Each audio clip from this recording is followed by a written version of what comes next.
Friends, माँ की स्वादिष्ट रसोई में मैं संजना मंगल आपका स्वागत करती हूँ। फ्रेंड्स, आज मैं बनाने जा रही हूँ डिज़ाइनर मठरी, जो ट्रेडिशनल मठरी से कुछ हटकर है।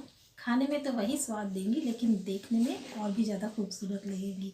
तो चलिए शुरू करते हैं डिज़ाइनर मठरी बनाना। मठरी बनाने के लिए हम लेंगे 2 कप मैदा, आधा कप लूंगी मैं चिकनाई, नमक, अजवाइन, बेकिंग पाउडर। अब इसको अच्छी तरह से मिक्स कर लेंगे। देखिए हमारा लड्डू बनने लग गया, इसका मतलब है हमारा मोयन परफेक्ट है। अब इसको पानी डालकर गूँथेंगे और हमें इसका डो सख्त गूँथना है। अब हम इसको 5 मिनट के लिए ढक कर रख देंगे। अब हम शुरू करते हैं डिज़ाइन बनाना।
लीजिए हमारी डिज़ाइनर मठरियाँ तैयार हैं।